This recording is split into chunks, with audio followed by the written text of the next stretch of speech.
Good morning, Mr. Pretorius. Good morning, everybody. Morning, Chair.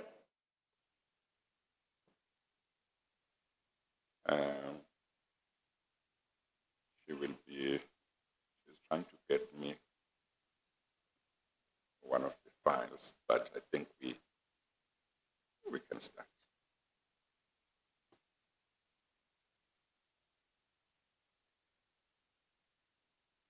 We can start, Mr. Pretorius. Thank you, Chair. This morning, Mabuza attorneys representing the former President, Mr. Zuma, addressed a letter to the Commission to inform the Commission that, quote, as a matter of courtesy, unquote, our client will not be appearing before the Commission on 15 to 19 February 2021 for the reasons set out below. Two reasons are given. The first is that there is one second, Mr. Pretorius.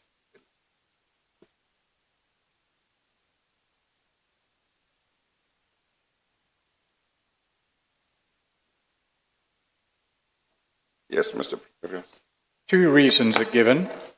The first is as follows. The Commission is aware that the review application which President Zuma has instituted to set aside the refusal by Deputy Chief Justice Zondo to recuse himself from hearing matters concerning him and his family is yet to be determined by the court. I just point out briefly at the moment, perhaps there'll be more to be said about it later, Chair, by yourself, but for the moment, that application was put before the Constitutional Court. The Constitutional Court was aware of that application and notwithstanding that granted the order that it did, compelling Mr. Zuma to appear today. The second point raised is the following.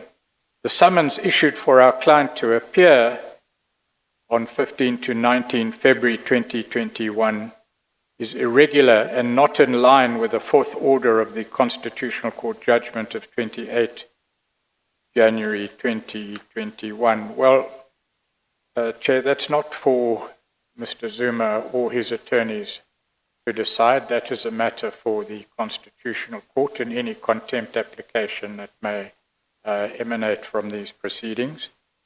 But it does seem to ignore the application or potential application of the principle that the issue of summons would be valid until set aside by a proper court. And that's a principle applied by our court time and time again. And then in paragraph 5, the letter said, appearing before DCJ Zondo in the circumstances would undermine and invalidate the review application over his decision not to recuse himself. Well, no doubt the courts in due course will deal with that issue. Do they care to explain why, if Mr. Zuma thought that the fact that he intended to launch a review application against my decision not to recuse myself, why they thought he should not put that before the Constitutional Court when the Commission applied for an order to compel him to. Well, they say in paragraph 6 that that review application was not before the Constitutional Court.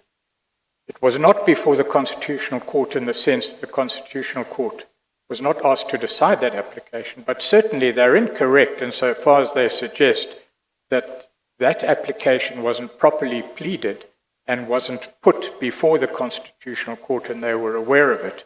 So there's no explanation given beyond the bare statement.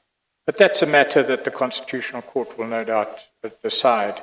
On the face of it, it has no merits whatsoever. But what is not correct in the approach of the former president is that he should come here and express a lawful reason why he should not apply the law or attend in accordance with the summons.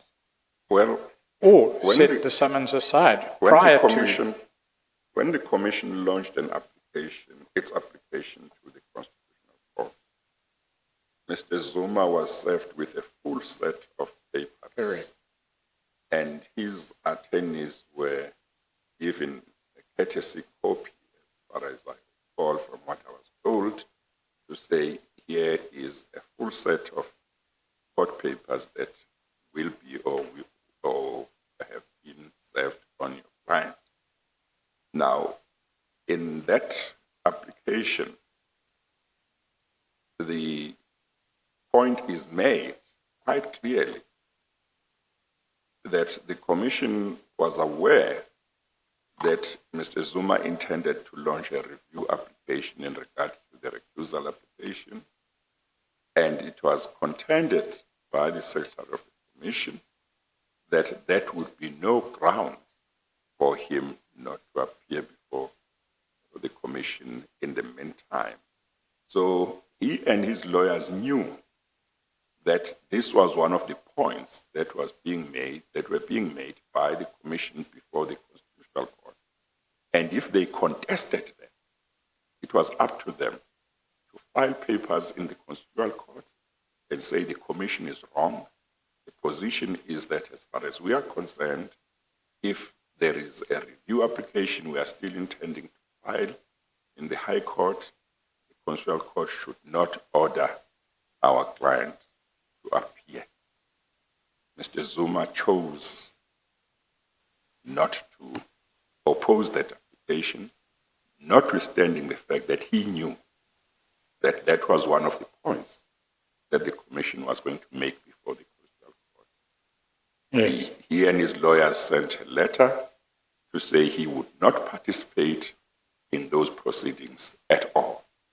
The question is, can he complain about the order made by the Constitutional Court in circumstances where he was given a full opportunity to oppose that application and place before the court his case and elected? And he elected not to do so. Yes, Chair. Chair, we could use much stronger language, but perhaps that would be appropriate, more appropriate in time. But the failure to appear today does not appear to be justified by any valid reason, certainly not the reasons given in the letter addressed to the Commission as a matter of courtesy this morning. Firstly, the review application matter was before the Constitutional Court. It was raised in pleadings before the Constitutional Court. And notwithstanding the Constitutional Court's awareness of it, and notwithstanding Mr. Zuma's failure to address the issues at all, the order was given that he must appear. In relation to the summons not being a valid summons, well, that Mr. Zuma was free to come here and say today, but chose not to. And as we know, such a summons must, as a matter of law, be valid until set aside by a proper court. People can't just form their own views as to what the law might or might not say and decide what to do in the face of a validly issued summons, or even a summons which on the face of it is validly issued. That is valid until set aside. So there's no basis whatsoever for the, certainly expressed there, for the President not to be here today.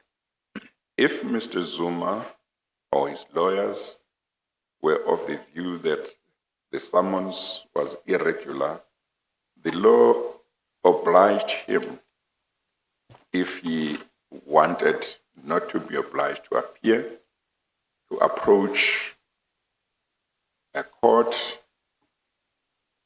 and ask that it be set aside on the basis that it was irregular.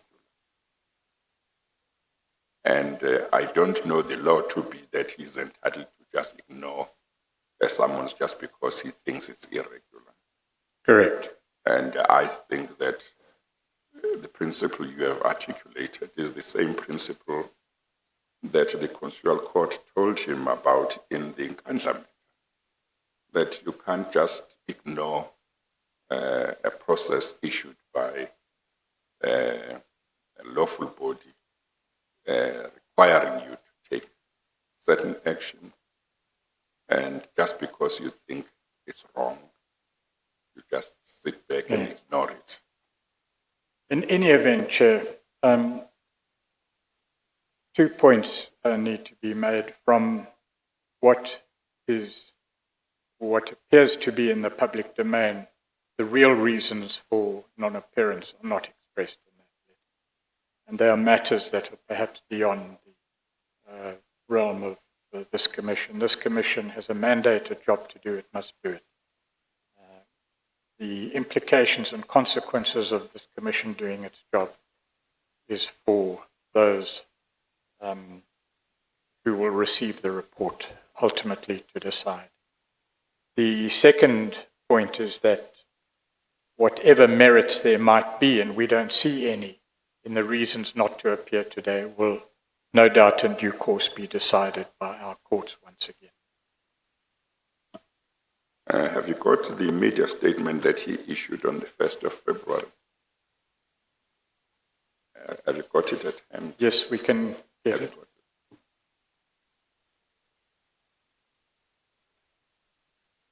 You see, the letter from his attorneys this morning says in the last paragraph that, in effect, his non-appearance should not be construed to suggest any defiance of a legal process, but my recollection of his media statement of the 1st of February is that, in his own words, he said he was going to defy the summons of the commission, and he was going to defy the order of the Constitutional Court. That were his words. The media statement was not issued by his foundation. It appears to have been issued by himself. Yes, Chair, in fact, the statement, it's a long statement, but if I could just place on record certain paragraphs in that statement. He says, I therefore state in advance that the Commission into allegations of state capture can expect no further cooperation from me in any of their process going forward. If this stance is considered to be a violation of their law, then let their law take its course.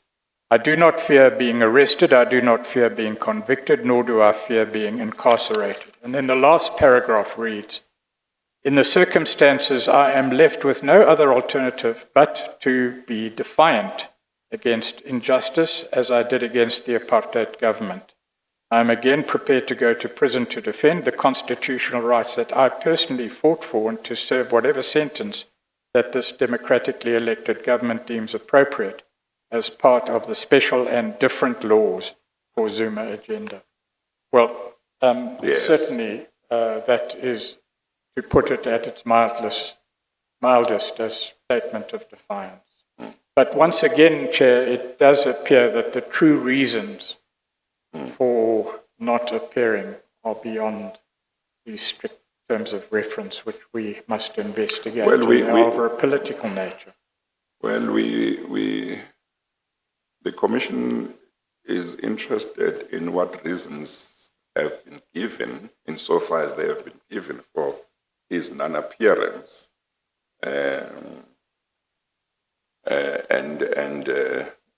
That media statement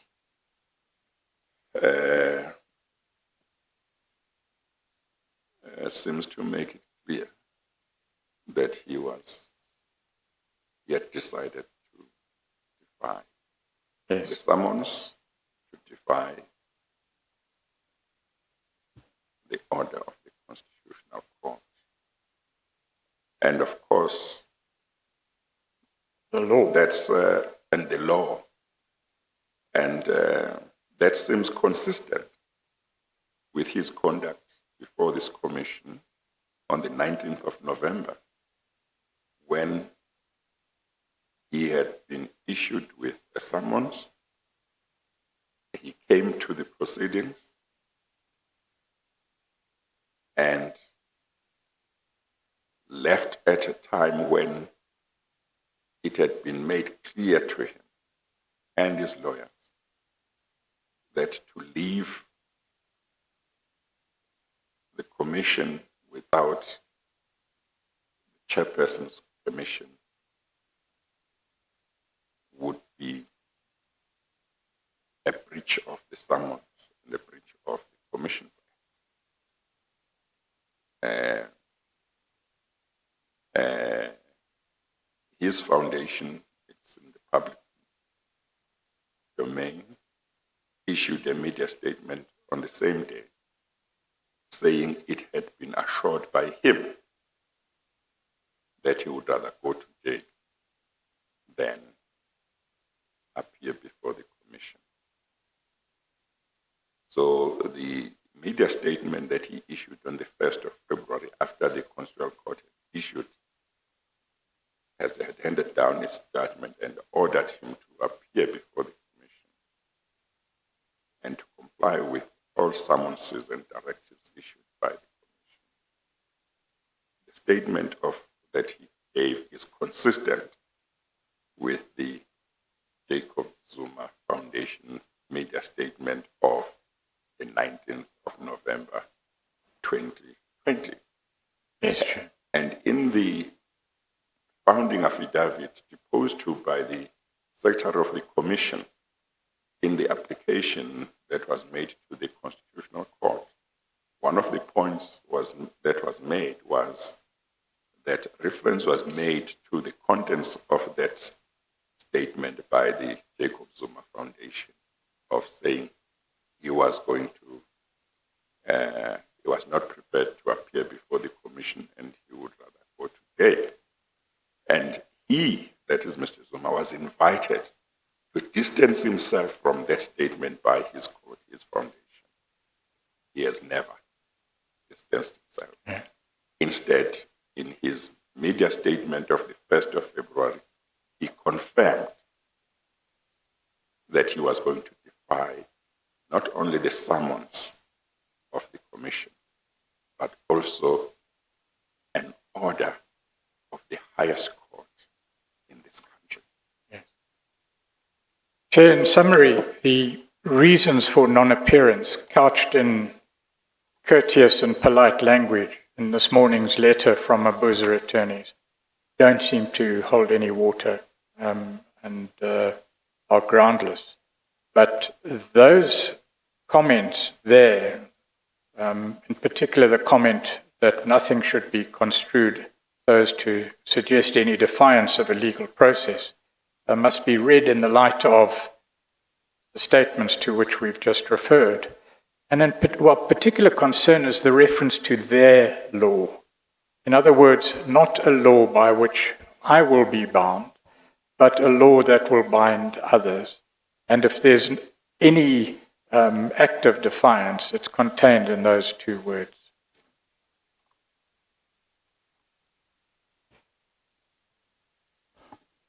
Yes, continue. Chair, the legal team has prepared an address to deal with the very circumstances that have now arisen. And if I could take half an hour or so Yes. to just inform the chair and the public of the types of issue that would have been raised Yes. had Mr. Zuma elected to obey. I think that is important because it's important that everybody understands at least the important features of what has happened Yes. and how we have come to be where we are. So what this address will deal with is really the evidence before the Commission and what issues would have been placed before Mr. Zuma for his response or input in order to assist you to come to findings in accordance with your mandate and your terms of reference, Chair. We don't intend to deal with the legalities of the non-appearance and the consequences of Mr. Zuma's failure to appear as a matter of law. In short, Chair, the Commission has now been deprived of its opportunity to question the former President in regard to his knowledge of and his conduct relevant to the Commission's terms of reference, which I will detail in a moment.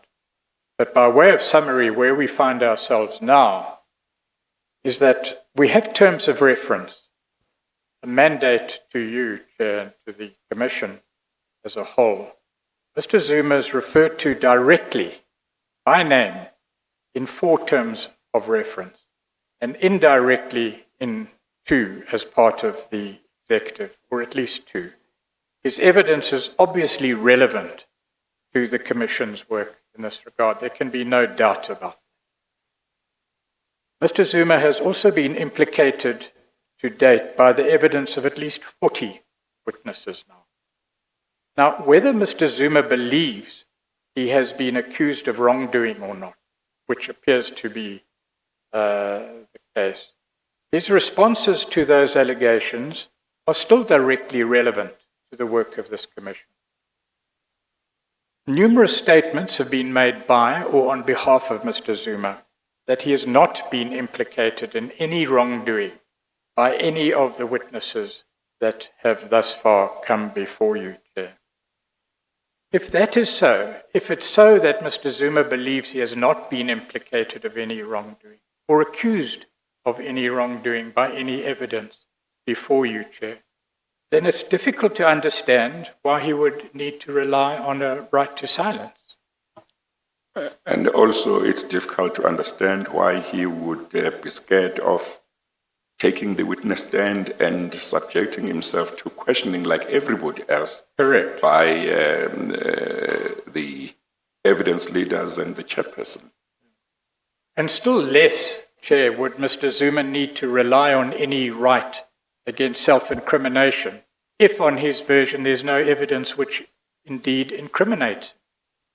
So the alleged interference with his constitutional rights seems, on his own version, to be entirely groundless. Be that as it may, what happened during the presidency of Mr. Zuma and during the period under review, the details of what he did, the details of what he didn't do, and importantly, his knowledge of the relevant events, whether direct knowledge or indirect knowledge, are important for the work of this Commission.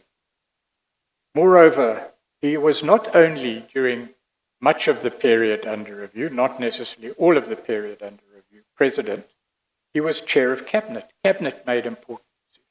Cabinet, on the face of it, failed to take important decisions. The exercise of his responsibilities in these capacities are important to the work of the Commission. Finally, Mr. Zuma and members of his family are alleged to have received substantial monetary and other benefits from private and state sources. These also require a response and an explanation. In short, Chair, Mr. Zuma, perhaps more than anyone else, is able to assist the Commission in understanding what happened in the period under review, how it happened, and what recommendations the Commission should make in relation to its findings. But clearly this assistance is not forthcoming. This is not an attack. It's a calling to account and a calling for assistance and information to enable you, Chair, to fulfill your mandate. The Constitutional Court made a finding in December, Chair. It said, or January, it must be plainly stated that the allegations investigated by the Commission are extremely serious. If established, they would constitute a huge threat to our nascent and fledgling democracy. It is in the interests of all South Africans, the respondent included, that's Mr. Zuma, that these allegations are put to rest once and for all. It is only the Commission which may determine if there's any credence in them or to clear the names of those implicated from culpability. There are 2 aspects to a Commission of Inquiry.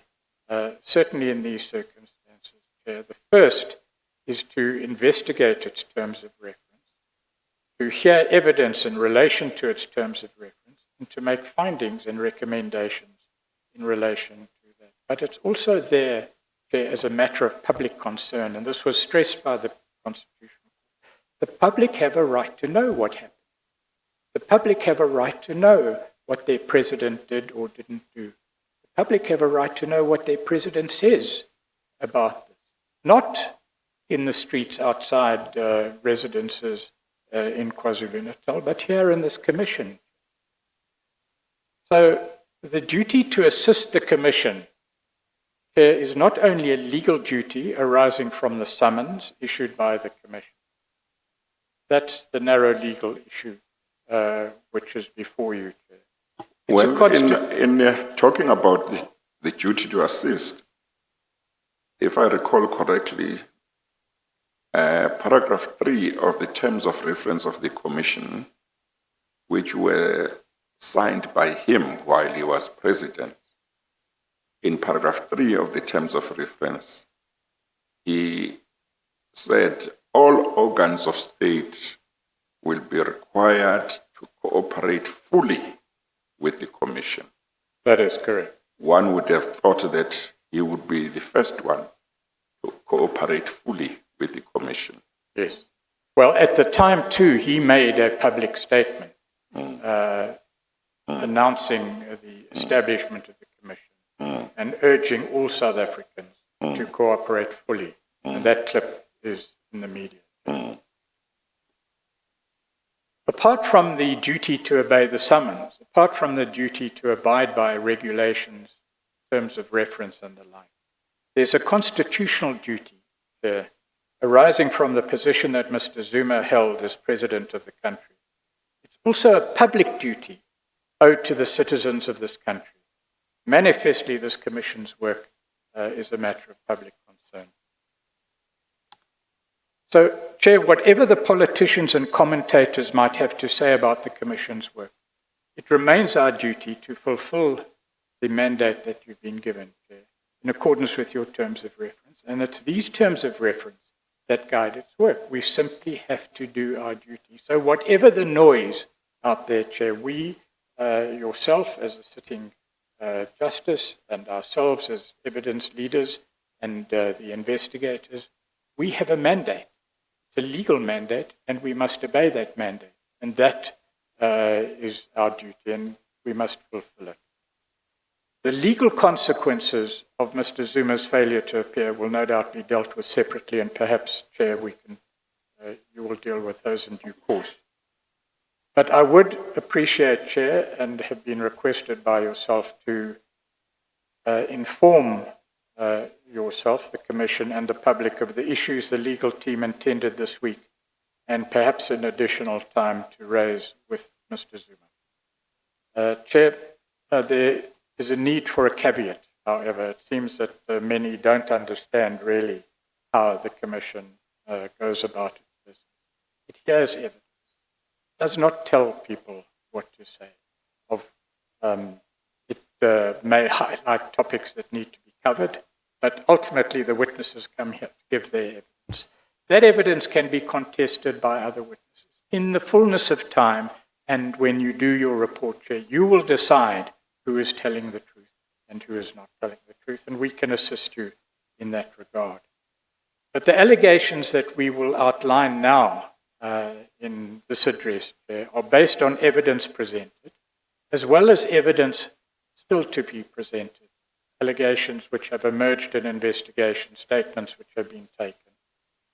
The correctness or the veracity of that evidence will only finally be determined after you, Chair, have considered all the relevant versions received in respect of the evidence, including what we thought might be the version of Mr. Zuma. Some of the allegations, as I've said, that will be referred to have not yet been led in evidence, but Mr. Zuma has been notified of such allegations in voluminous correspondence with him and his attorneys. Or those allegations would in the ordinary course be the subject matter of notification to Mr. Zuma before being questioned thereon at a later stage. So even if this week we were constrained to deal with certain issues in relation to which Mr. Zuma had already been received information and been notified, at a later time, he would have to answer other questions or be asked to answer other questions in relation to allegations that are the subject matter of the Commission's investigation. Chair, but the essential thrust of the questioning and discussions with Mr. Zuma this week is based on the ultimate question, really, that the legal team would like to assist this Commission to answer. In August 2018, the legal team made an opening presentation to the Commission. And in that opening presentation, it was emphasized that state capture is not just about corruption.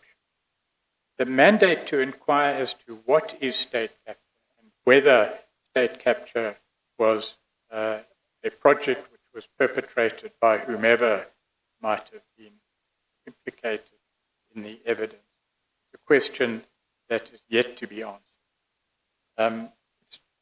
The work of this Commission is not even about widespread corruption.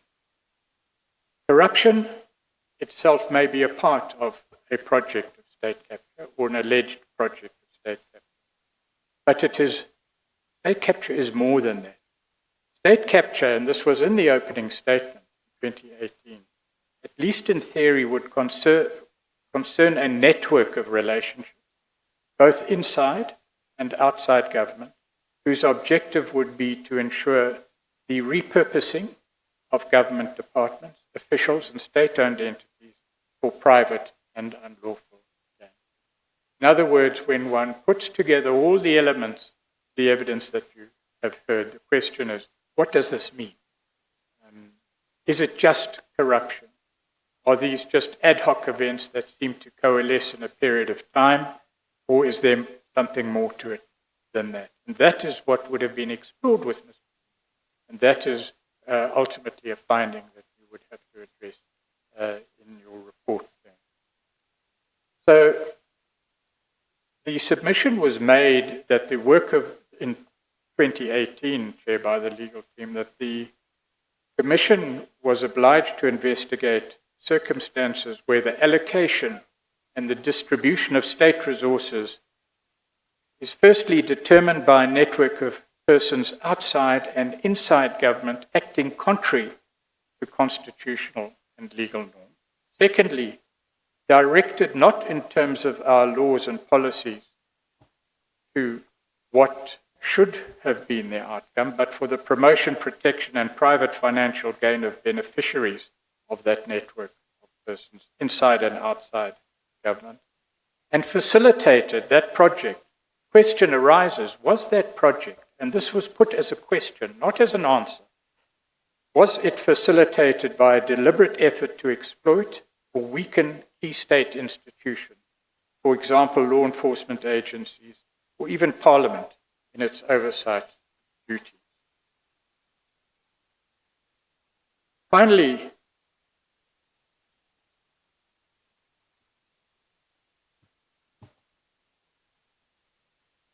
Chair, what would have been, at its broadest, the question, not the answer, the question put to Mr. Zuma is, how does one make sense of it?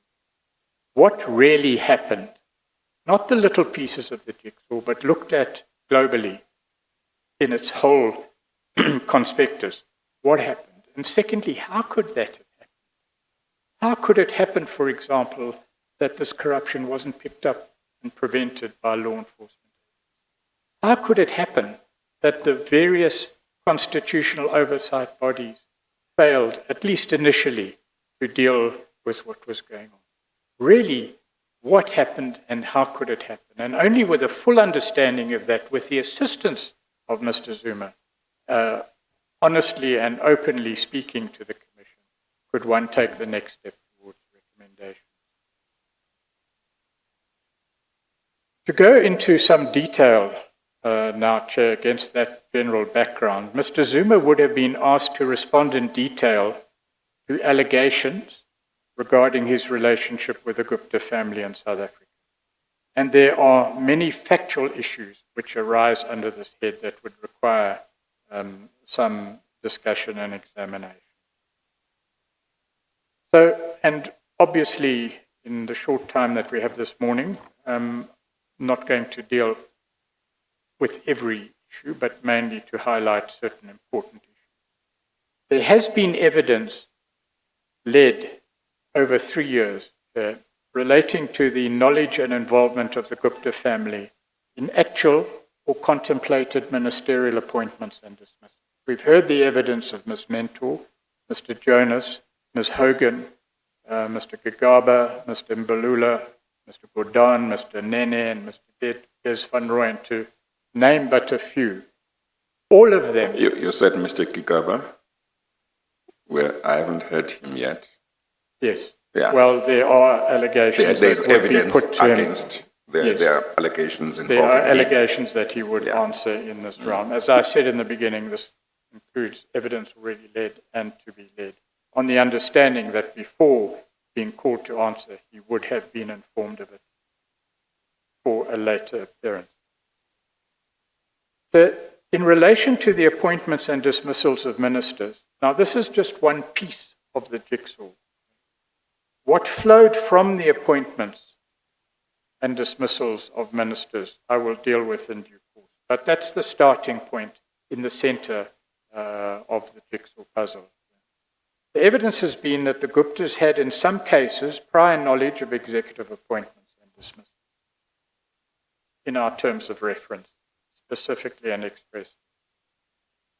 The Guptas sought to influence executive appointments, on occasion through bribery or attempted bribery. The Guptas sought to gain business advantage from relationships with and access to ministers. And I'll come to detail in a moment. That's at a general level. What is also clear, and that is the next step in the puzzle, the Guptas and Gupta-related entities ultimately benefited substantially from manifestly corrupt or irregular procurement. That is the evidence. Those are the allegations made before you. You will make a finding on the correctness of those allegations in due course. And this followed what may be termed a new level of repurposing, not at executive level, but at the level of state-owned entities. And the allegation that would have been put to Mr. Zuma is that by reorganizing or repurposing state-owned entities, principally through appointments and dismissals, in relation to which, at least in some cases, Mr. Zuma's involvement was direct. That was arranged to redirect state resources into hands of select individuals and entities, including Gupta entities. And these beneficiaries included members of Mr. Zuma's family, so the allegation goes, and I stress these are allegations, principally Mr. Duduzane Zuma. So, Chair, there is substantial evidence requiring an answer before you make your final decision. And I stress that once again, that we are dealing here with allegations that are before this commission that must be dealt with in the fullness of time. Mr. Zuma involved himself... Well, strictly speaking, where evidence has already been given, it's really more than allegations, it's evidence. Evidence. It's evidence now. It's been given under oath, and some of those witnesses have subjected themselves to questioning on their evidence. So it's evidence that has been placed before the court, so it's before the commission, not the court. It's no longer just mere allegations that are made in the streets. Well, perhaps it would be fair to say that in the course of evidence under oath before you, which has been tested to an extent, certain allegations have been made which require an answer. Yeah. At the end of the Commission's work, insofar as the leading of evidence is concerned, whether in oral or documentary form, you will then determine the outcome. So there's substantial evidence, Chair, and I'll detail that in a moment, that Mr. Zuma involved himself directly in the affairs of state-owned entities. Executive appointments were followed, and executive, I'm talking of cabinet appointments, were followed by appointments of, amongst others, boards of and senior executives in state-owned entities. And this happened by way of example, Eskom, Transnet, Denel, Prasa, SAA, all that evidence is before you. The consequence, what happened then in time, is that there has been evidence of vast acts of corruption, which took massive resources out of those state entities and placed them in the hands of those very entities and persons who influenced this whole process. The question is, was this just a coincidence in time? Is it simply a coincidence in time that after the ministerial appointments and after the replacement of boards and replacement of executives, vast corruption is alleged to have taken place? Is that a coincidence? Or was the outcome intended at the time the reorganization or repurposing took place? That is the key question in relation to whether state capture took place or not. So, for example, Chair, if we may drill down to another level of detail and deal with Eskom. In Eskom, the evidence had been that at the time Ms. Barbara Hogan was relieved of her duties as minister, Mr. Zuma interfered directly in SOE executive appointments and dismissals, and one example is that of Mr. Jacob Zuma. What was the purpose of the intervention there, is the evidence. And why would a president interfere, as the allegation was, in who should be appointed, whether Mr. Moroka's resignation should have been accepted, and for what purpose? Why was this done? There's also been evidence, Chair, substantial evidence more recently that during the latter years, much later than the incidents revolving around Mr. Moroka's resignation, that the former president involved himself directly in the suspension of senior Eskom executives and their ultimate replacement by others. That evidence you have asked Mr. Zuma to respond to in 10.6 directives, which are legally binding. Those 10.6 directives asking him to respond to that evidence have been completely ignored. Once again, why would a sitting president, this would be put before Mr. Zuma, involve himself in meetings with executives and others to determine the content of a board or senior executives, in this case, of a state-owned entity?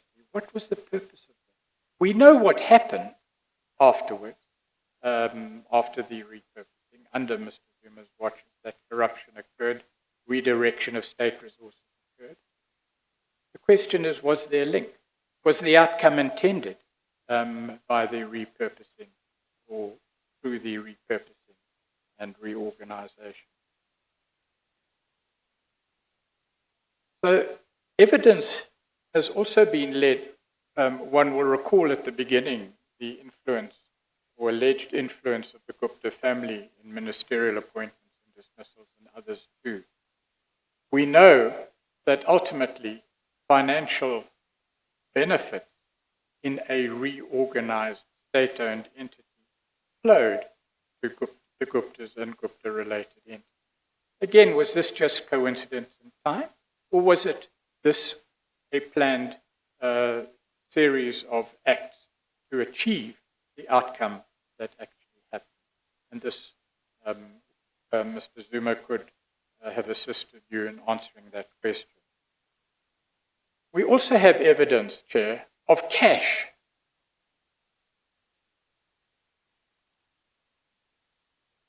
During this period under review, being given to and taken away from the Saxon World residents by a number of key personnel in the state-owned entity stable.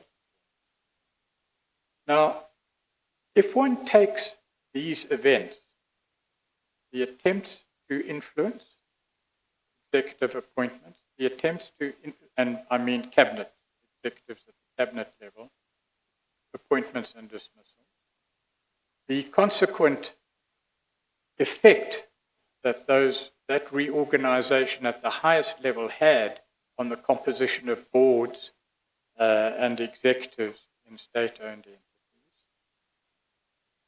The outcome of that, the allegations of the illicit flow of money out of these state-owned entities to the very influences that sought in the beginning to set this train of events in motion. Question is, are these random and ad hoc occurrences in a sequence of time? Or are they part of an organized project to redirect state resources into private and individual hands where these are illicit receipts? Transnet, Chair, is another example. Again, Mr. Zuma appears to have involved himself directly in executive appointments. Ms. Hogan led extensive evidence, some of which has been dealt with, but not entirely by Mr. Zuma, of Mr. Zuma's actions in the contemplated appointment of Mr. Siyabonga Gama. According to the evidence, Mr. Zuma went to great lengths to bring this about, despite what was happening at the hands of the board within Transnet. The appointment of Mr. Brian Molefe as Transnet Group CEO appears to be known beforehand by the New Age newspaper, a Gupta entity. How could this happen? What are the implications of this evidence? Was there an organizing hand in this whole sequence of events? Again, Chair, there's substantial evidence of a repurposed Transnet being exploited through corrupt procurement deals for personal gains, including that of the Gupta-related entities. Denel, by way of example. There's evidence that through appointments and dismissals at board and executive level, Denel was reorganized under the minister at the time, Minister Lynn Brown. And that includes the appointment of Mr. Dan Muncher, Mr. Zuma's former attorney, as chair of the Denel board. Did Mr. Zuma have any hand, know of it? What was the position there? But again, after the reorganization, after the change in personnel, one has, is it a mere coincidence in time? You have the VR laser matter, where at great cost to a state-owned entity, Denel, a Gupta-related entity, VR Laser Asia, is dealt with by Denel. Great cost to Denel, but great benefit to a Gupta-related entity. Again, is this merely a coincidence in time, or was it part of an intended plan, and then was it an intended consequence? Because now the evidence is building up there. You have Eskom, you have Transnet, you have Denel. PRASA, the same pattern occurs. Evidence of appointments of a chair and CEO under whose watch significant acts of corruption have been alleged and reported. There's also been evidence of attempts to, quote, clean up PRASA, unquote, being hampered by a lack of support from the ANC top six, including Mr. Zuma.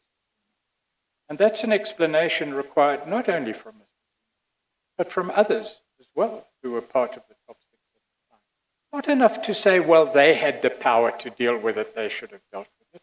I mean, that's the most extraordinary statement that emerged from that evidence by a senior ANC politician who simply said, yes, we were told of the corruption by Mr. Molefe, but they had the power to deal with it. Really extraordinary. And then there has been evidence of a company, and this evidence is part of the evidence quite separate from evidence that was sought to be led in relation to benefits that company linked to Mr. Zuma or a company linked to someone who paid Mr. Zuma money received benefits under the PROSA banner. But that's another issue that would have been raised. But again, there's evidence that payments were made to Mr. Zuma arising out of the procurement deal in the PROSA stable. SAA, similar type of evidence, South African Airways, particularly the protection that is alleged to have been afforded to Ms. Dudumieni as chair of SSA, who we know had a very close relationship with Mr. Zuma, and these allegations would have been put to him, and he would have been asked for an explanation in this regard. Now, Chair, these examples in relation to state-owned entities are by no means exhaustive of the evidence laid before the Commission. But, as I've said, what requires consideration ultimately by you, Chair, after evidence from all concerned, is what is the connection between the attempts to influence appointments and dismissals of the Cabinet, the appointments and dismissals that actually took place at Cabinet ministerial level, the appointments and dismissals that took place at state-owned entity, board and executive level, and the substantial corrupt dealings, evidence of substantial corrupt dealings which followed. The question that would have been put to Mr. Zuma is what was your involvement, your knowledge, your action, your lack of action in relation to this? Was this just, as I've said, a coincidence, a sequence of coincidental actions which began with attempts to influence appointments at the most senior government level, through to board executives, boards and executives of state-owned entities, through to corruption, through to the benefits that came back to those that sought to influence this course of events in the first place? Was that an organized project? Was the outcome intended when these appointments and dismissals were made? Were the persons who were appointed subject to influence that could have assisted in the redirection of state resources in the manner in which it was done? That's as far as state-owned entities are concerned. As far as government departments are concerned, similar evidence, similar pattern of evidence has been put before you. There's been substantial evidence of attempts to reorganize or repurpose government departments. Again, the evidence appears to state that this was done for the improper business advantage of select individuals and entities. Now, that is put at the most general level. Some of the detail, in minerals and energy, you've heard evidence, Chair, from former Minister Ramatlodi, that he was pressured to meet with and to favor Gupta-linked operations, again improperly, within the mining sphere. The allegations are to the effect that reports were made to Mr. Zuma in relation to these actions. Did he approve? Did he act? Did he fail to act? In each case, why? What was the purpose of that approach? These attempts were resisted by Mr. Ramatlodi. He was removed as minister. Mr. Zwane was then appointed as minister. Attempts were made to appoint Mr. Jimmy Manye as Director General. These attempts failed. But these figures appear in other aspects of the evidence too, particularly in relation to communications and the Government Communications Information Service, the New Age newspaper and the like. I'll deal with that in a moment. So after Mr. Zwane's appointment, there is evidence that steps were taken to favor the Gupta's mining interests. Some of those activities, the evidence suggests, were irregular and unlawful. There's the remarkable evidence of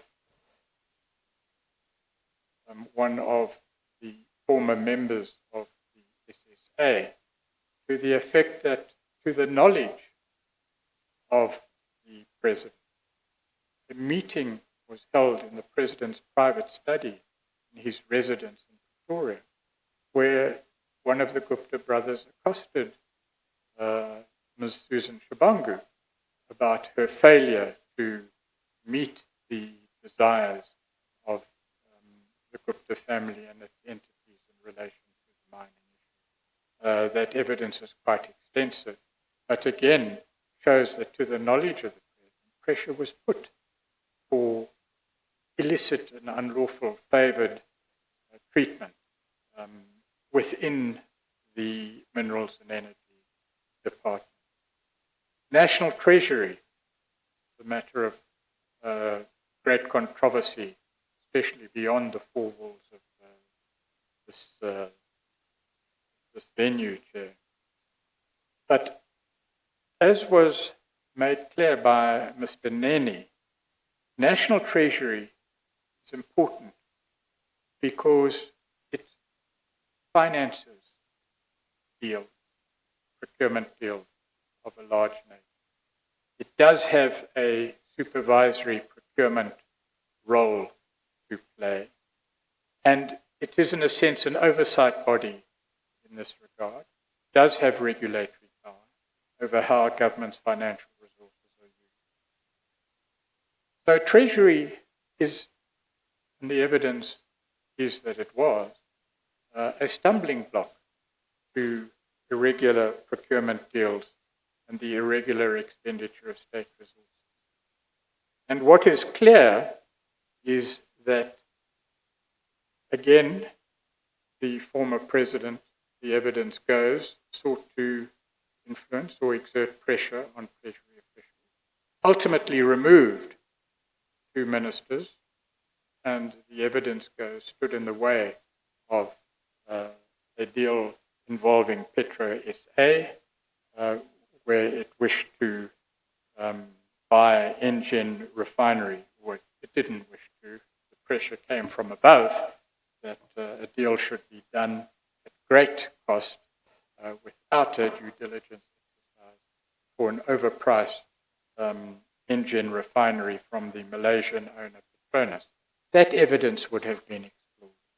The nuclear deal and the activities in Russia, where Minister Nene was involved and gave evidence as to pressure put on him. What happened at Cabinet?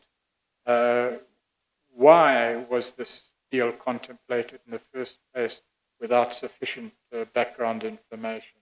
Why would the information only be investigated after an in-principle decision was made in Cabinet? This is something that not only Mr. Zuma would have to answer to, but other members of Cabinet as well, and it will in due course be done. Mr. Zuma is not the only one who was part of such decisions. That is a matter that could have cost the country dearly, as we've heard. Why? The request by the chair of the SAA board, Ms. Dudu Mieni, to open a new SAA route to Khartoum. Again, direct involvement in placing pressure there.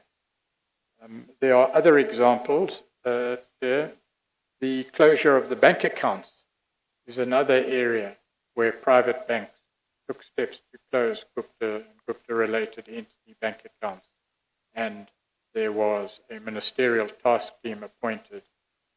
In essence, the evidence goes to oppose and to prevent that outcome.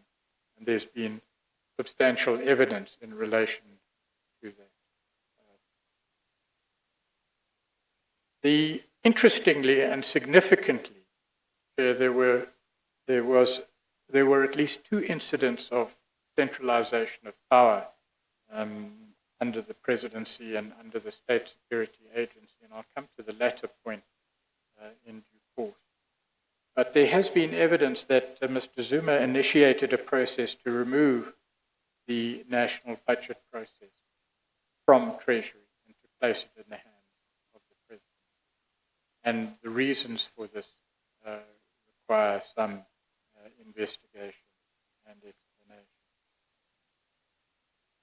So the removal of Mr. Nene as Minister of Finance by Mr. Zuma has been dealt with in evidence. That took place in December 2015.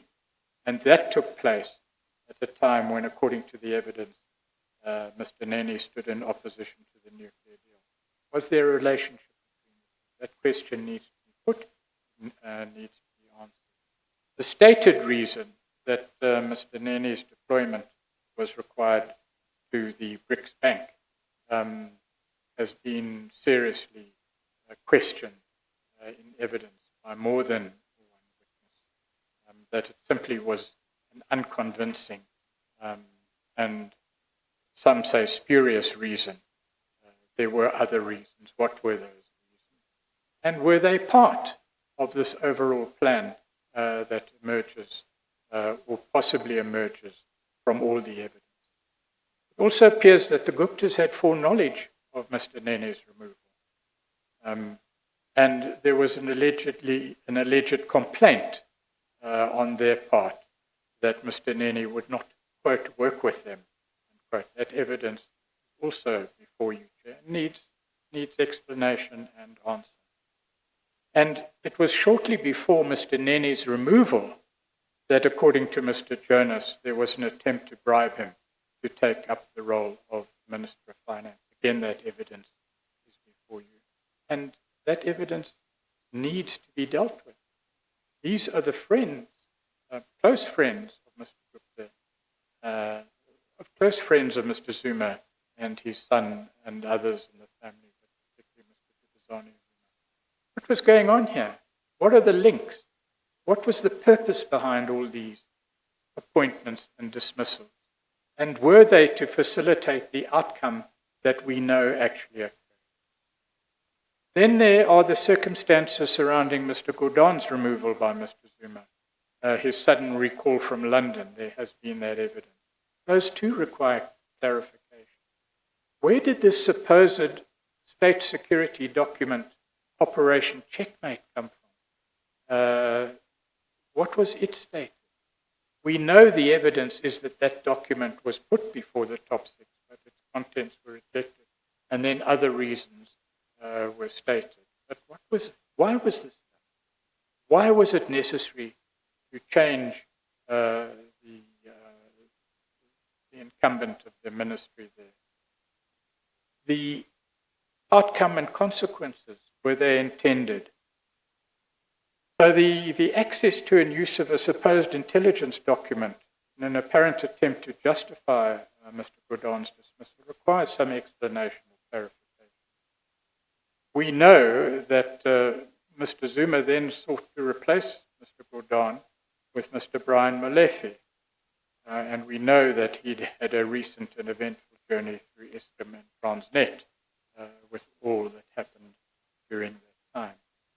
We know that the top six objected strongly and that Mr.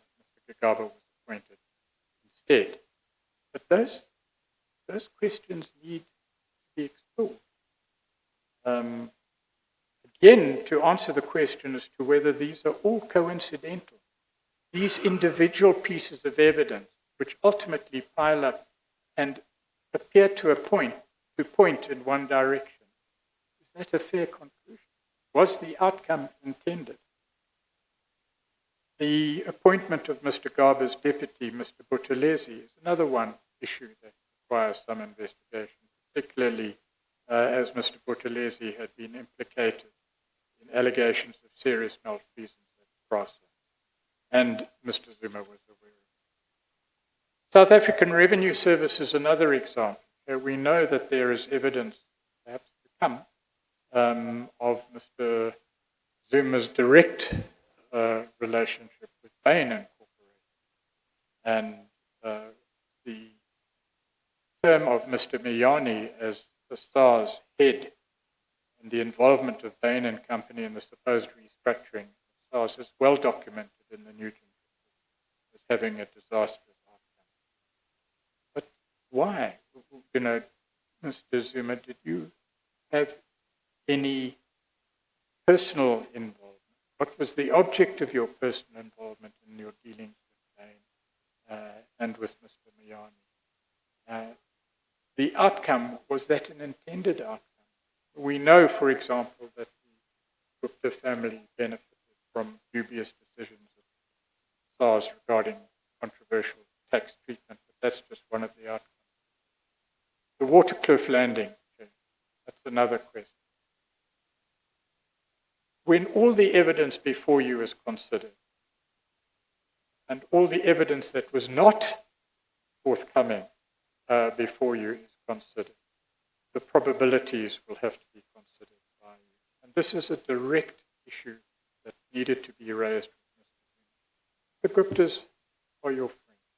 There is this huge logistical event to occur prior to the Gupta wedding. These are your confidants, your friends. Your son is in close business relations. Not only an aeroplane, but helicopters, police escorts. And Mr. Zuma knew nothing about it.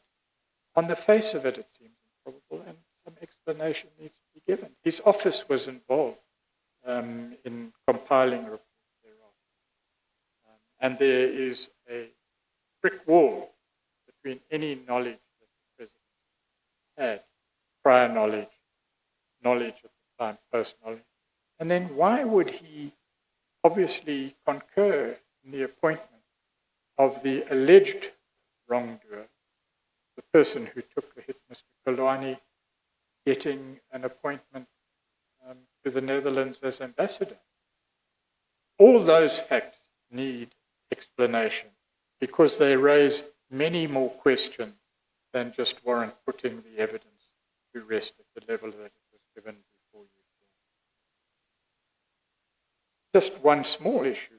Here is a person who facilitated a most serious breach of national security by, on his version, lying, and on his version, facilitating the Gupta landing at Waterkloof. He goes with a, no doubt, top security clearance as ambassador to the Netherlands.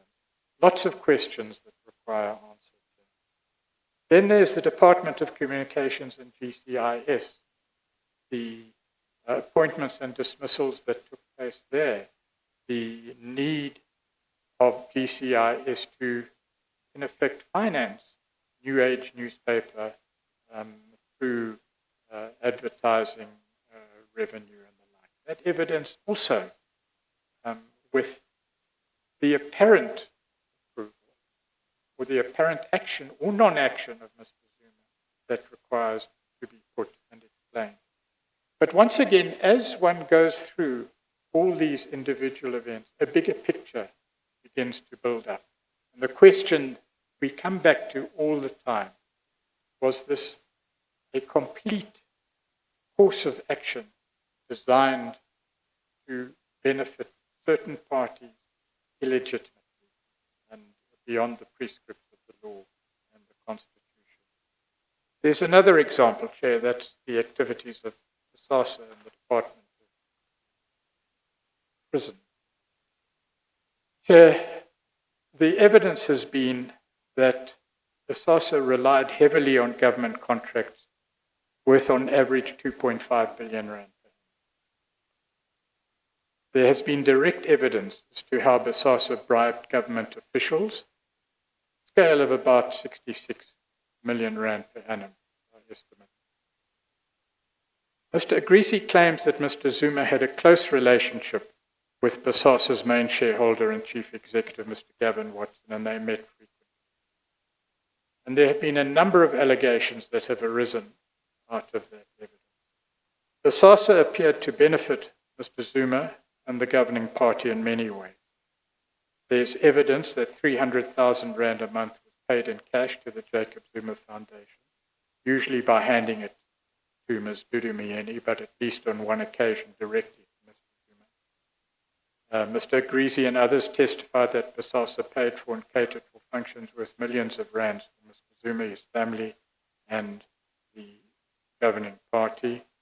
We know of the election call facility and at least one or even more generous donations to the ANC. Now, in the themselves, companies do donate to political parties. We know that. The framework within which that takes place, the legal framework may change very shortly, but at the time the donation was made, the question is, was there a quid pro quo attached? And in this case, there is evidence of the support, the monies paid directly and indirectly, the bribery. The quid pro quo involving Mr. Zuma, support was sought from Mr. Protection from prosecution by the NPA. We know that Bosasa was not prosecuted, despite evidence being before it for a period of many years.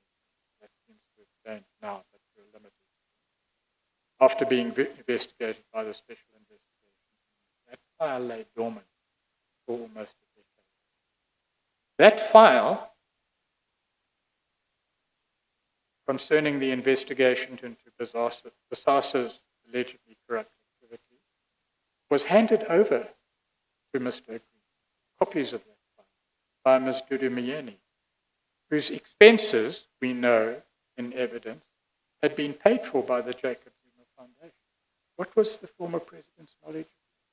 He had been asked directly by Mr. Watson to deal with this investigation and prosecution, so the evidence. What happens is that there is no prosecution.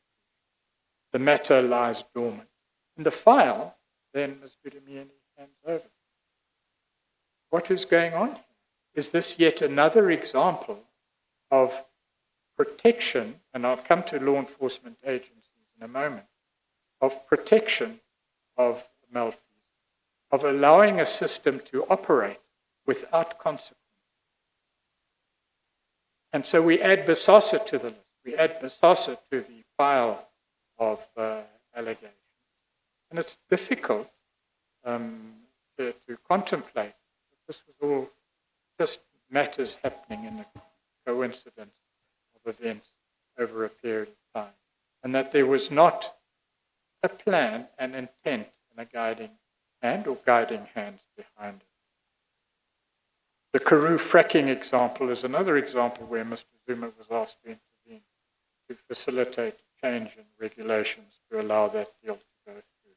That evidence has been given, but it's an example of Mr. Gavin Watson, on the one hand, heading an organization that obtained benefits to the tune of billions of rand from state-owned or from government departments, that gave donations and other benefits to members, senior officials within government and the executive, and asked for a quid pro quo and appear to have received a quid pro quo, particularly in relation to the prosecution.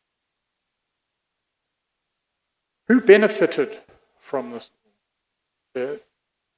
There's evidence that Mr. Duduzane Zuma benefited substantially from dealings and his involvement with the Guptas and Gupta-related entities. Again, the question may appear to some to have an obvious answer, but the question needs to be asked. Was it intended in this scheme of events, when one looks at all the occurrences together, again, beginning with attempts to influence appointments and dismissals at a cabinet, flowing down to the repurposing of SOEs, followed by the corruption, the benefits of that flowing back to Gupta-related entities, and entities in which Mr. Duduzane Zuma had an interest. Was that consequence intended? Was it known? Did you do anything about it? Did you allow it to happen, or did you cause it to happen? Those questions need to be answered, and ultimately answered by yourself. Share with as much assistance as you can obtain. There's evidence of direct payments to Mr. Zuma. Okay. The Gavin Watson Bosasa payments, 300,000 rand per month to the Jacob Zuma Foundation. Those require an answer. approximately 3 million rand paid to the Jacob Zuma Foundation via Ms. Udemy, that evidence. The payments received in relation to the contract with the Royal Security, evidence would have been given, and a chance to put that before Mr. Zuma would have been afforded. The evidence, again, Mr. Zuma would have been presented with this evidence and given an opportunity to respond, or to think about how he would respond, of monthly payments. What we know is that there was a project initiated to make payments in a monthly amount of several million rand from SSA funds to Mr. Zuma. There was a project. The question is, was that project implemented to its fullest? The evidence is that that money went to a minister, and it was the minister's, the idea was at least that the minister would hand that money on. There's no direct evidence of that money being handed on, but it's an obvious question to ask Mr. Zuma. Please tell us what happened there. There's also evidence in relation to what happened with the sale of 3 farms, or the purchase and sale of 3 farms. I won't go into detail there for the present. And other benefits. Certainly there's evidence of benefits to the ANC, and it would have been asked, were the Guptas ever asked for favours? Did the Guptas ever grant favours? We know that money was paid by BISASA for ANC events, and that there's evidence of crosser assets being used by the governing party at the time of elections. But be that as it may, Chair, there are numerous pieces of evidence. Don't give them. That full picture, particularly the use of cash, which is untraceable by its very nature. And we have evidence, and more evidence to come, that evidence comes to light, that much of the benefits, or many of the benefits received as a consequence or outcome of corrupt dealing, in order to maintain, clearly in order to maintain the cooperation of all those involved in this network of individuals, cash was used. Cash is untraceable. There has been evidence. There will be more evidence. That requires an answer. This use of cash, the allegations in relation to the use of cash, elections and elsewhere, something that we've only scratched the surface of in the investigations, and it's something that by its very nature is difficult to reveal. Then we come to law enforcement agencies. I see I'm way over time. We can take the adjournment now, or if you prefer, we can go on and let you finish, and then we take the adjournment. Maybe we should take it now. Yes. Okay. We'll take the adjournment now. It's nearly 25 to 12. We will resume at 10 to 12. We adjourn.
Chair, just to summarize, we have evidence, and you have heard evidence led before you of attempts of particular networks of individuals and entities to influence appointments and dismissals at the highest level. Those decisions ultimately were made by Mr. Zuma in the period under review. That then filtered down into appointments and dismissals and reorganization of state-owned entities and government departments. The benefits from the illegal, unlawful, illicit dealings that occurred during that period was a consequence of that period I've dealt with. Is that coincidence or was that intended? Come back to the very source where the influence was sought to be originated in the first place.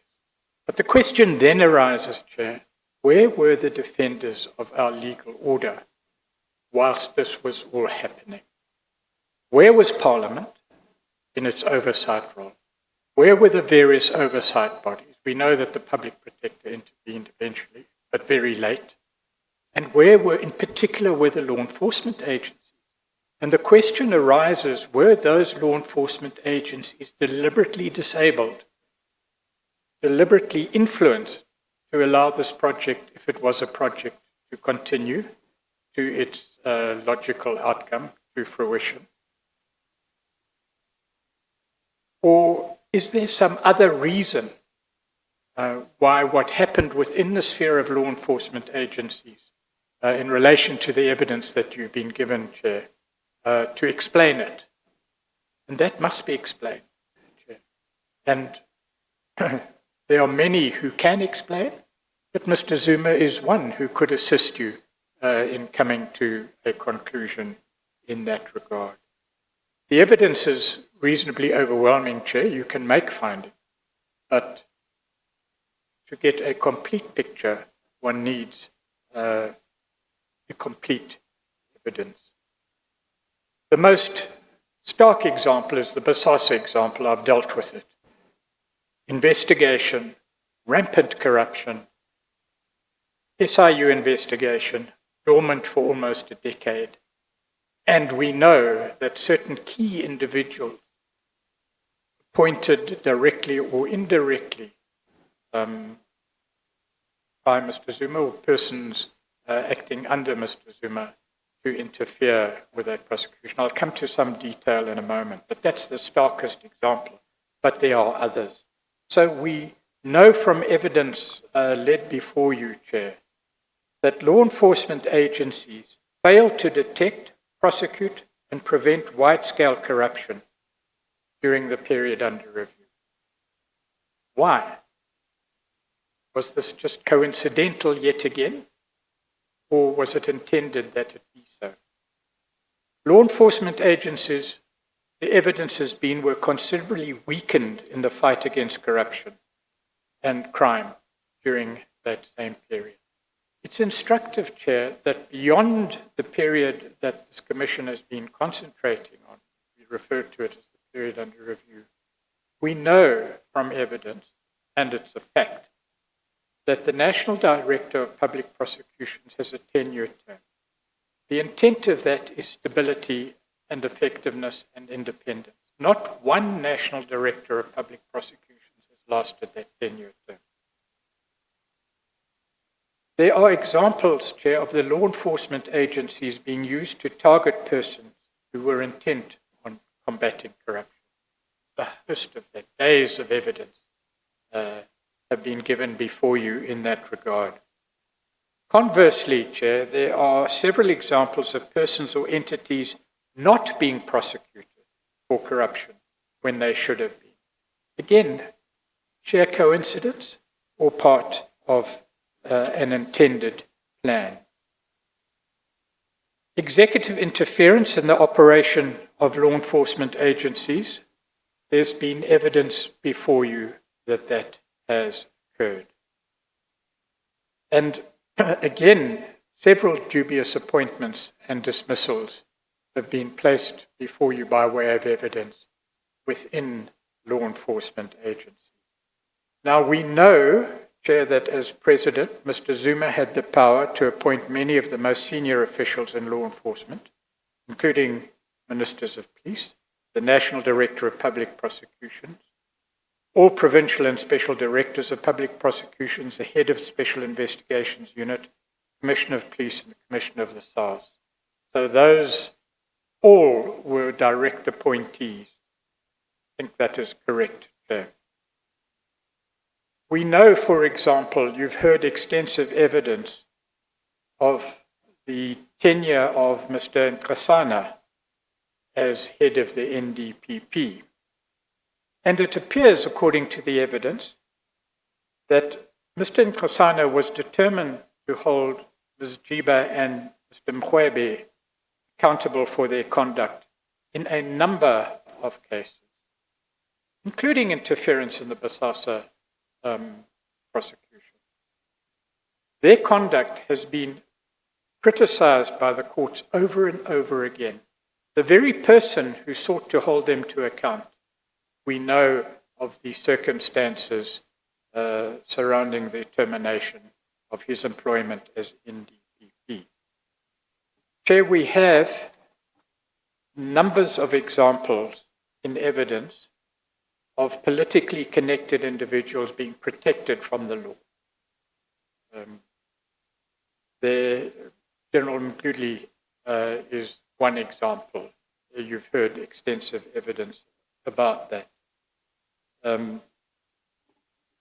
The interference in the prosecution of the Bosasa entity, the investigation and prosecution and the interference in the investigation and prosecution of Mr. Pandey. You've got that evidence.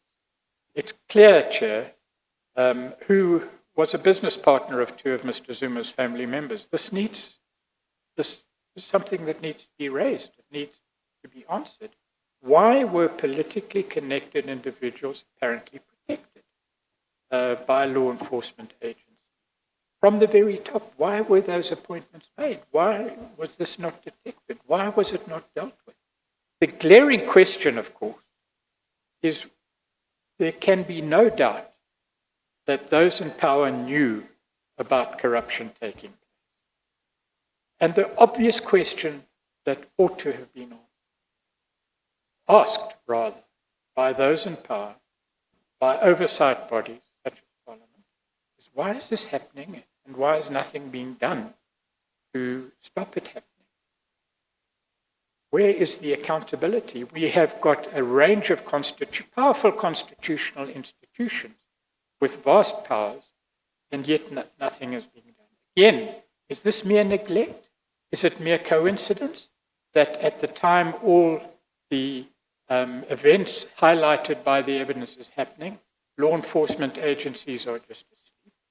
Or is this part of an overall and deliberate project? And the evidence appears to indicate the latter was the case, Chair, and that requires an answer. As the Constitutional Court said, threat to the fundamental institutions of our democracy. We also have a number of examples, Chair, of the prosecution of persons intent on combating corruption. The Northwest Unit, for example, and its activities. Your voice is dropping. I don't know whether it's because yes, Chair, look, the aircon, maybe the aircon is too high. Social media pointed that out to me in the break. Yes. And it's been reported. It's a habit that I've... Do your best. I've built up for over 40 years, Chair. It's difficult to break. My apologies. Yeah, but I think the aircon is, the noise is just too high. So if somebody can turn it down a little bit, even if not turn it off. Okay.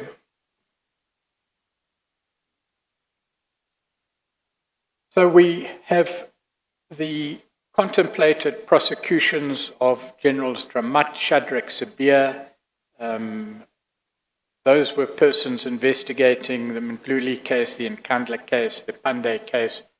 There are a range of examples, but they fall under two heads, Chair.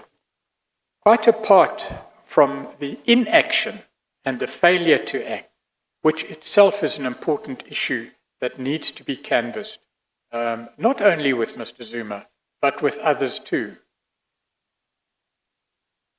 The prosecution of persons intent on combating corruption, a range of examples under that head. And secondly, the protection of politically connected individuals from the law. Those two happened in tandem. They were positive acts on the part of law enforcement agencies. So law enforcement agencies were not asleep. They were entirely active. They had in charge of them persons appointed by Mr. Zuma. So it's not enough to say this happened by default. An active, financed, capacitated series of law enforcement agencies, not one, allowing this to happen under its watch.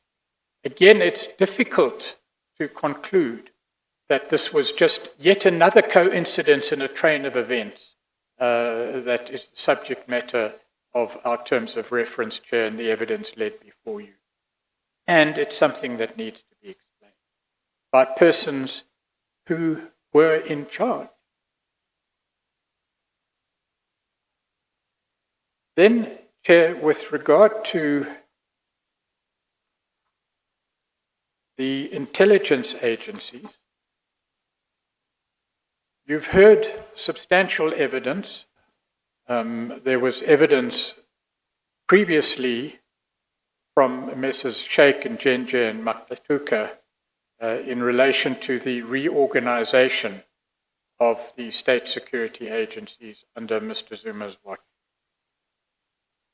He issued the proclamation creating the amalgamation of state security agencies under one Director General, about which you've heard evidence. And the findings of the Mufamadi panel are stark. If I may just quote this, something again that would be put before the former president. This panel of experts, after serious investigation and deliberation, reached the following conclusion. Our key finding is that there has been a serious politicization and factionalization of the intelligence community over the past decade or more, based on factions in the ruling party, resulting in an almost complete disregard for the Constitution, policy, legislation, and other prescripts, and turning our civilian intelligence community into a private resource to serve the political and personal interests of particular individuals. We are concerned that the cumulative effect of the above led to the deliberate repurposing of the SA. Now, that finding in itself mirrors the evidence that you have of the reorganization and repurposing at cabinet level, at SOE level, in government departments, and here you have the same terminology used in relation to the State Security Agency, and we've heard that evidence in the past 2 weeks. I won't repeat it, but in time it would have been put to the former president for his input, comment, and for his evidence in that regard, because he knew. Now, that finding, Chair, is a finding that says this was not coincidental. It was a deliberate repurposing. The same question then will be asked in relation to repurposing and reorganization in SOE, repurposing and reorganization in the cabinet, repurposing and reorganization in relation to the Revenue Service, the Department of Mineral Resources, all that evidence that has piled up before you over 3 years. And the question is, are those words appropriate? Is that finding appropriate not only for the SSA, but for all the other evidence that you have heard? That the cumulative effect of the above, all the evidence before you, can only be explained by reference to a deliberate repurposing of state organs, state machinery, illicitly to benefit persons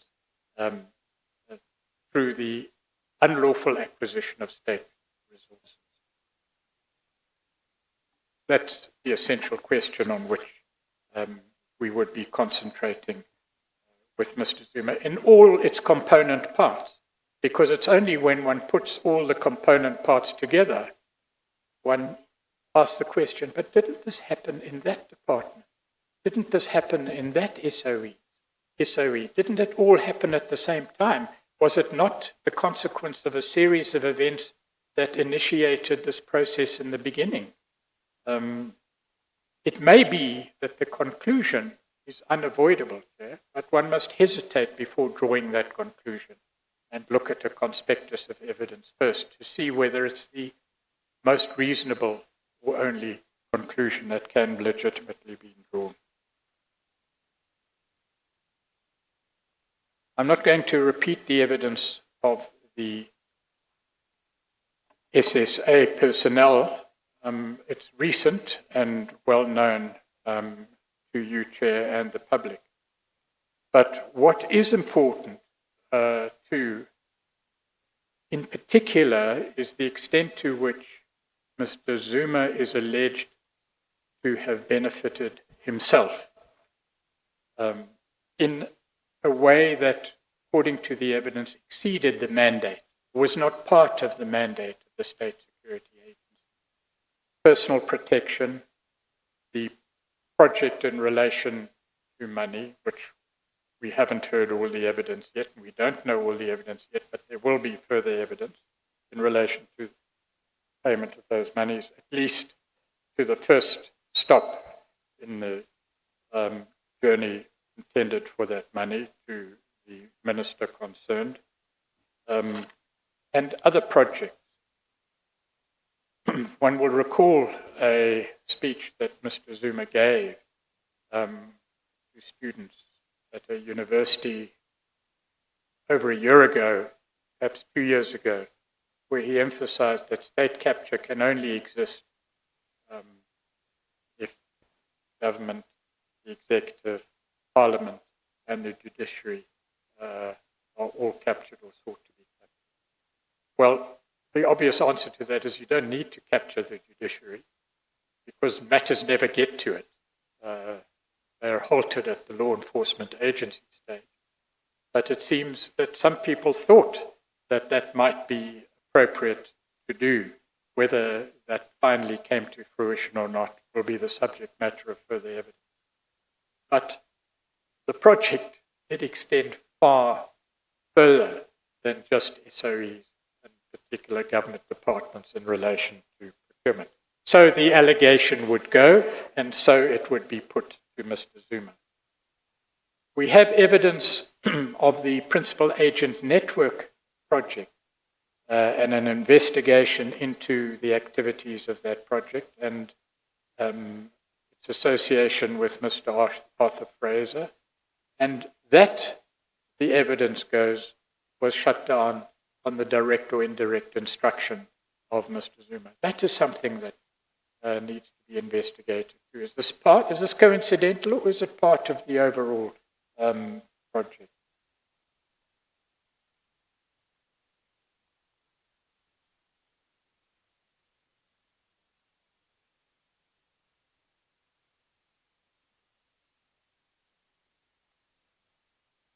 Then, Chair, one has the attempts to influence appointments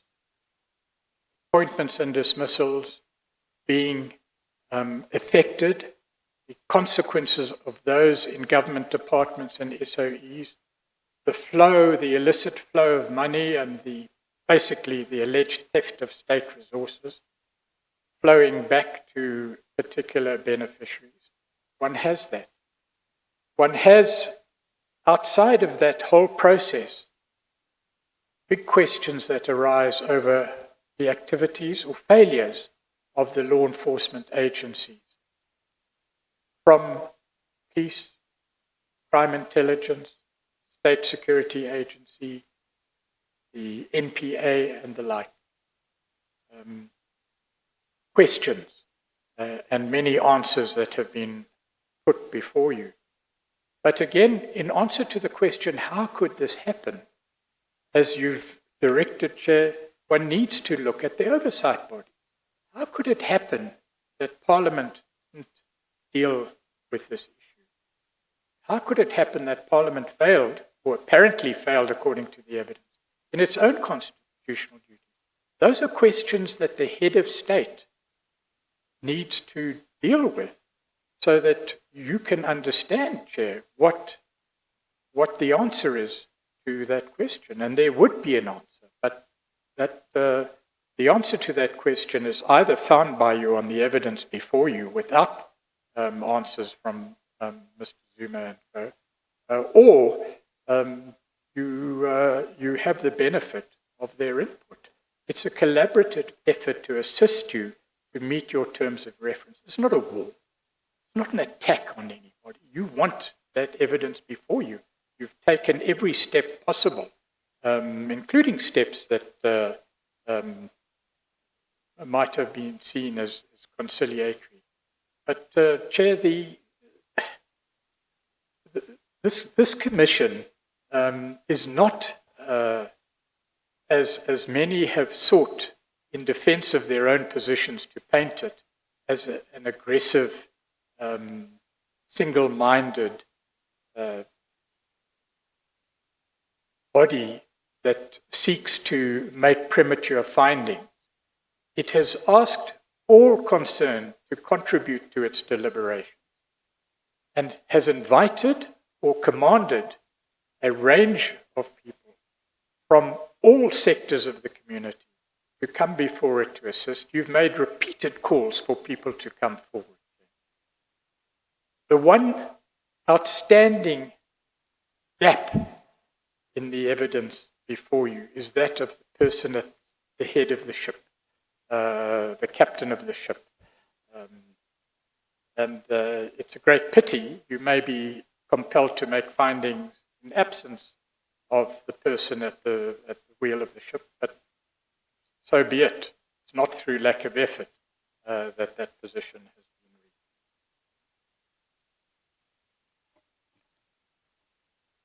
reached. The regulatory environment. Well, you were mentioning earlier on about, you were mentioning the stance taken by Mr. Zuma. You might not have referred to him by name in regard to the whole issue of state capture, that he was saying, well, nobody says Parliament was captured or the judiciary was captured. But one wonders within the context of our electoral system and the proportional representation system, or maybe irrespective of that, whether those who may have pursued the agenda of state capture would have said, well, if you capture the head of state, if you capture the president, you know that he is also the president of the ruling party. And if he is powerful in the ruling party, then members of the ruling party in parliament might make sure that the party might instruct them not to pursue certain matters. And therefore, if you capture the president of the country, indirectly you can render even parliament. You can ensure that parliament doesn't investigate matters that it should investigate. And I had evidence about proposals or requests that were made that the court has been investigated. And the committee didn't do that. I also had evidence how, despite the fact that the SIU had conducted certain investigation into Bosasa and had presented to the Correctional Services Committee, Portfolio Committee, a report that members of that committee itself found to reveal, I can't remember the adjective they used, or the chairperson of the committee used to describe how horrific the findings were in terms of the conduct. But nevertheless, nothing was done by Parliament itself, by the committee itself, to stop what was happening at correctional services, between correctional services and BUSASA. Yes. There is no doubt, well, perhaps one should not put it that strongly, but there has been clear and convincing evidence that the Gupta family, at the very least, let alone those in charge of BUSASA and other institutions, sought directly to influence or even exercise a degree of control over the former president. That evidence is there. The degree to which he can explain the apparent cooperation that was lent to those efforts through appointments and dismissals, non-prosecutions, prosecutions, and the like. The SSA evidence to the effect that the SSA investigation into the Gupta influence was shut down, that evidence all requires explanation. But there is just one point that needs to be made, that is that this would not have been possible, it may be, only through the influence of one person. That there are others too that perhaps should be called to account in that regard. And that's another issue that needs to be dealt with. And everyone should recall that early in 2019, I announced publicly that I had had a meeting with the current president, and I had indicated that this commission could not be said to have properly completed its job without the executive, members of the executive who served under Mr. Zuma, including him, because he was the deputy president, coming to the commission and saying what they know and dealing with questions that the commission will have. And I said, the ruling party too, this commission cannot be said to have properly completed its job without the ruling party also coming before the commission and say what it knew. When did it become aware of certain things? What steps did it take to deal with those matters of allegations of state capture? And this is important because the party is the one that goes to the voters and say, vote for us. And obviously, usually there is already somebody that they present to say, if you vote for us in sufficient numbers and we are the majority, this will be the president. Now, the ruling party, having had evidence that has been led in this commission, having become aware of a lot of things that we have had relating to allegation of state capture and corruption during Mr. Zuma's presidency, they ought to come to the commission to say, what do they have to say about the fact that they were the ruling party at the time? And this was somebody they presented to the voters to say, this will be the president. And of course, there are other matters that arise in relation to them being the ruling party. They need to come. Now, I mentioned that publicly early in 2019 that I had mentioned it to the current president, and he had not hesitated to say he would lead the government delegation to come and give evidence. He will give evidence to the Commission. Yes. He has never changed from that position. And it's a question of the Commission establishing the dates for that. But he also told me that the ruling party, the ANC, also agreed that it would come and give evidence before the Commission. So they have indicated that. And arrangements will be made for that. There has been plenty of evidence to answer the first question that you pose frequently, Chair, and that is what happened. But the question that needs to be answered in relation to what you've just said is how could it happen? Yes. How could this happen? Exactly. Yes. Chair, the picture that has been painted thus far is not the end of the story, and I'll summarize what other elements there are to the picture. The regulatory framework, the banks attempting to close bank accounts because of what were perceived to be dealings fraught with risk and other questions arising over them. Why would Parliament, why would the Cabinet, why would the task team interfere with it? Those are questions that need to be answered. Another question, the Financial Intelligence Centre Act. These illicit dealings somehow ought to have been picked up earlier. Why weren't they picked up?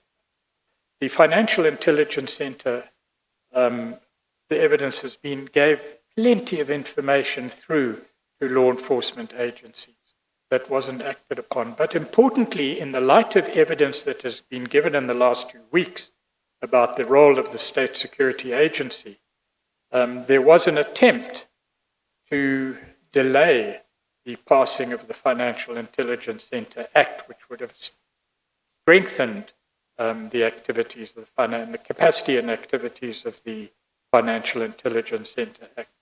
But there was also a proposal that would be put to Mr. Zuma that the Financial Intelligence Centre should be moved away from Treasury's jurisdiction into the security cluster. Now, the significance of that on its own is one thing, but seen in the light of all the other evidence, it's significant, and it's something that requires answer.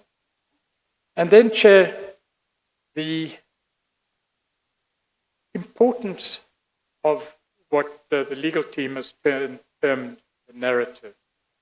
An informed electorate is essential to the operation of the democracy that our Constitution seeks to establish and protect.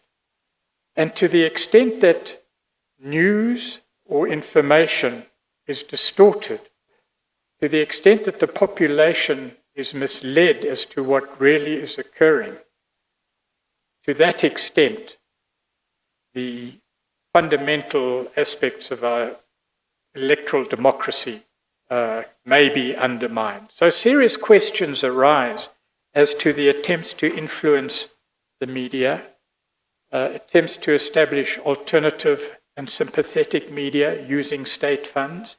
All that evidence has been before you with relation to the New Age newspaper, ANN7, the activities of the former president in attempting to deal with editorial policy in relation to ANN7 and the new Sundaram's evidence you will have recalled.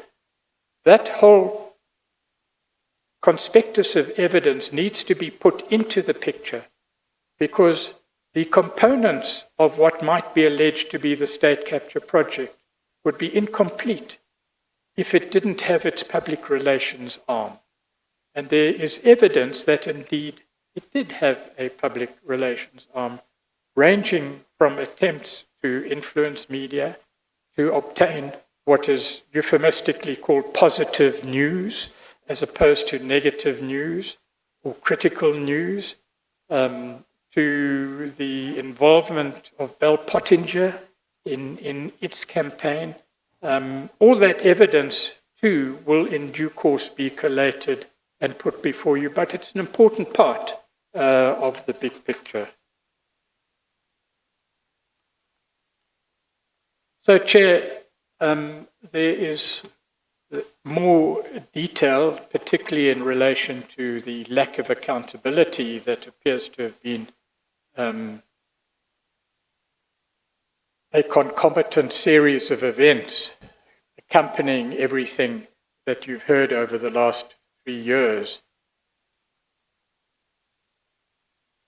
In summary, and I'm not going to go through them all because of far beyond my allotted time, and the evidence will come to the fore in due course. But the question of accountability, or the lack of accountability, the lack of detection, action, and accountability is central to the question as to whether this was just a coincidental series of events from beginning to end, or whether it was the outcome was intended and planned as part of what might be termed, you will in due course decide what is state capture and whether the evidence points to that conclusion. Chair, when all the evidence before you, including evidence led and evidence still to come, is considered, at least provisionally, certain conclusions need to be tested, if not made. And those conclusions, provisional conclusions, questions even, need or have needed to be put to the captain of the ship, the person at the wheel, during the period under review, even if they're not final findings. Provisional questions asked. The various appointments and dismissals of ministers, state officials, SOE boards and executives had consequences, such as the corrupt appropriation of state resources on a massive scale. Were those consequences coincidental, or were they intended consequences?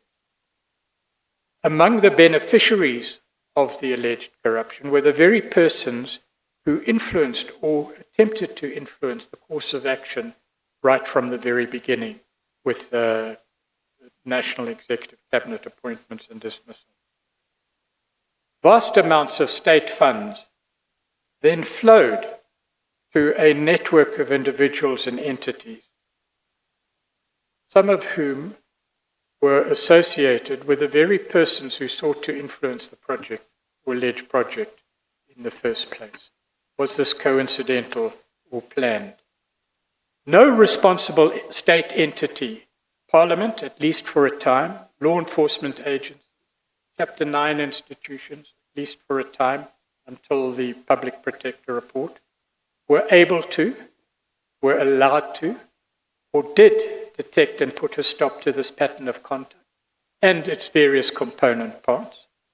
On the contrary, oversight and law enforcement mechanisms appear, and the allegations are that they were deliberately harnessed to support the project, or at least to prevent it being halted. All this was accompanied by a public narrative, or an attempted public narrative, which attempted to defend and justify what was occurring and to undermine those who opposed it. Chair, this commission has been the victim of that narrative as well, but that's something for another day.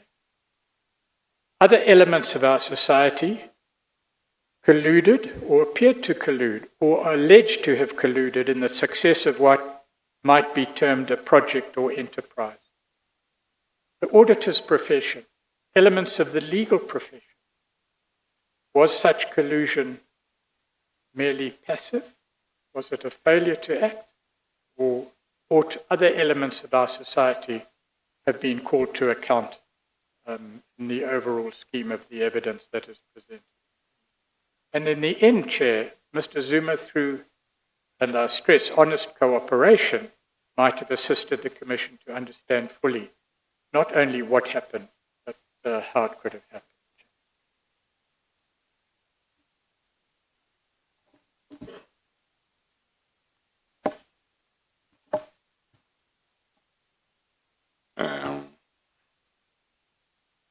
We are at 25 to 1.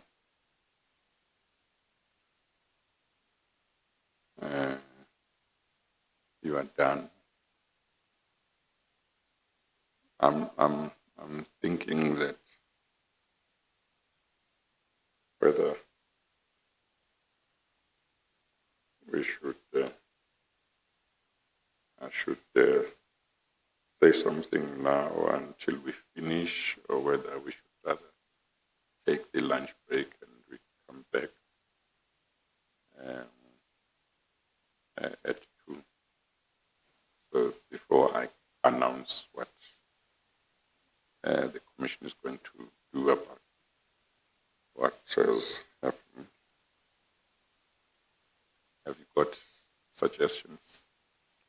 Chair,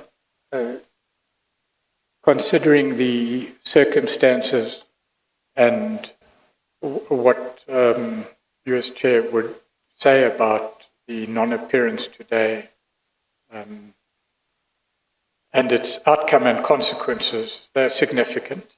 And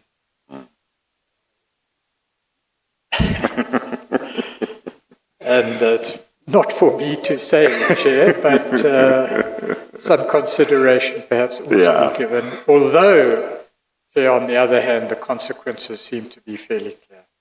No, we are very clear about what needs to be done.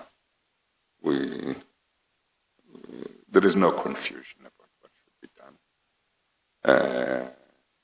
Our law is not deficient in this respect at all. But it might be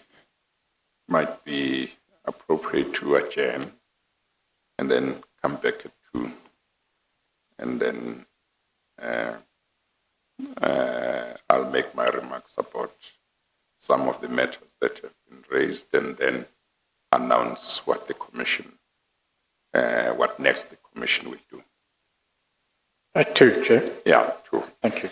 We are going to adjourn and we'll resume at 2 o'clock. We adjourn.